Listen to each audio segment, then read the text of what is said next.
Yeah, good morning, students. It's my pleasure to introduce this week 7 lecture 3 CDT on priority queues. So now I would like to share my screen.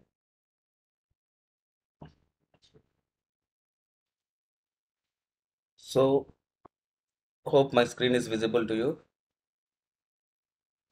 So week 7 lecture 3 priority queues.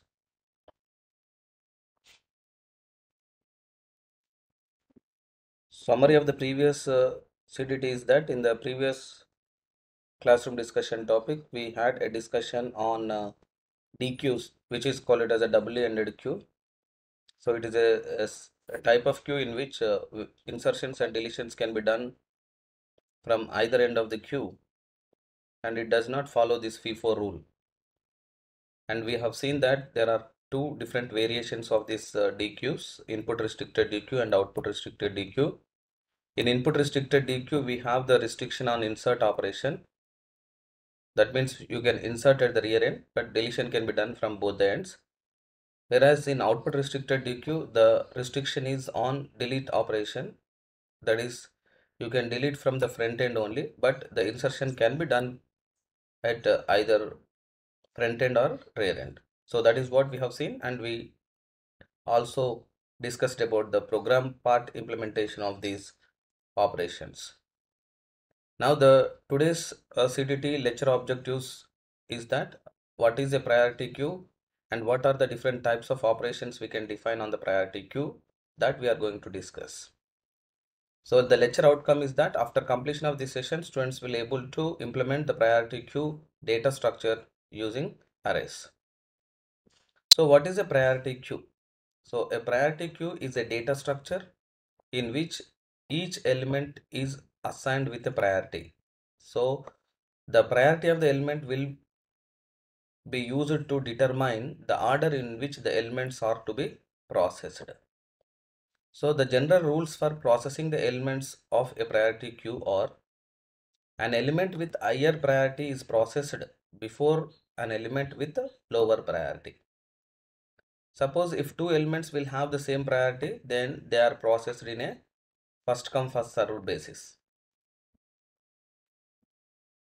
A priority queue can be thought of as a modified queue in which when an element has to be removed from the queue, the one with the highest priority is retrieved first. So the priority of the element can be set based on various factors. So priority queues are widely used in operating systems to execute the highest priority process first. So we have a priority scheduling in the operating systems. So the priority of the process may be set based on the different factors like CPU time it requires to get executed completely, how much CPU time it requires, how many resources are required for that particular process. Like that, based on certain factors, we are associating the priority for that particular process. Fine.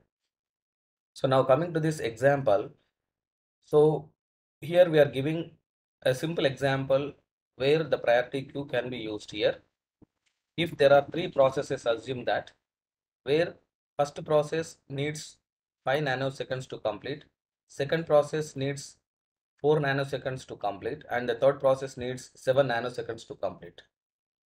So this is what the CPU time required to complete that particular job or complete that particular process. So since the second process will have requires less CPU time, so we will associate highest priority so that it will be executed first. Okay, so this is one factor. We based on that we are associating the priorities. So for this process 2 we are giving priority 1. For this process 1 priority 2 we are giving. For process 3 we are giving the third priority. Like that, fine. So here based on the CPU time we are associating the priority. So not only CPU time is the only factor which determines the priority, rather it is just one among the several factors. So another factors is that importance of process over another process. So which process has to be completed prior to the next process. So there is some interdependency between the processes. So then we need another factor we need to consider, whether they are cooperating processes, then how the priority can be set. Okay, so there are two ways to implement a priority queue. Okay, so we can use either a sorted list to store the elements, so that an element has to be taken out. The queue will not have to be searched for the element with the highest priority. So we can make use of a sorted list. Based on the priority order, you can store the elements in the sorted way. Highest priority will be coming first in that particular queue, so that the highest priority element will be removed first. That is one way, sorted mechanism we can use that. Based on the priority, you can sort that list or the queue, and you can perform the operations. And another one is that unsorted list, unsorted array, you can use that, so that the insertions are always done at the end of the list. Every time when an element has to be removed from the list, the element with the highest priority will be searched and then removed. So just like in normal array, we are searching and we are searching for an element, and we are trying to remove that element if that element is present, like that. So we are searching based on that highest priority, whatever the element will have in that unsorted list or array. So we are removing that particular element. So while a sorted list takes order of n time to insert an element in the list, it only takes order of 1 time to delete an element. Okay, so the implementation of this priority queue using sorted array, it will take order of n time for insertion operation, order of 1 time for delete operation. So on the other hand, if you are taking unsorted array for implementation of this priority queue, so it will take order of 1 time to insert an element, whereas order of n time to delete an element. So that is the only thing here. The deletion operation needs more time, whereas the insertion operation requires less time. So exactly it is a opposite way we have, so that either we can use unsorted list or we can use sorted list. Fine. So array representation of the priority queue. When arrays are used to implement priority queue, then a separate queue for each priority number is maintained. So that is nothing but each of these queues will be implemented either by using circular array or by using a circular queue. Every individual queue will have its own front and rear pointers. So we use a two-dimensional array for this purpose, where each queue will be allocated the same amount of space. So given the front and rear values of each queue, the two-dimensional matrix can be formed as shown in the following figure.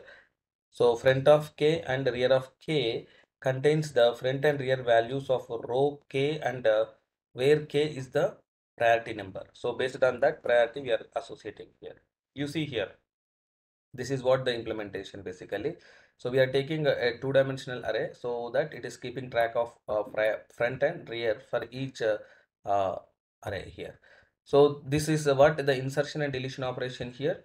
So now here what we are saying here is that this is highest priority 1, and this is the priority 2, and this is the priority 3. Getting the point? This is the priority 4. So to insert a new element with priority k into the priority queue, so add the element at the kth row, where k is the row number. Okay, for example, if we have to insert an element r with the priority, okay, then the priority queue will be given as shown in figure 30. Suppose if you want to insert r in the priority 3, so we are inserting that r value, okay, at this priority. Fine. So where is front and where is rear in this particular queue? So this is one queue of elements which are having priority 3.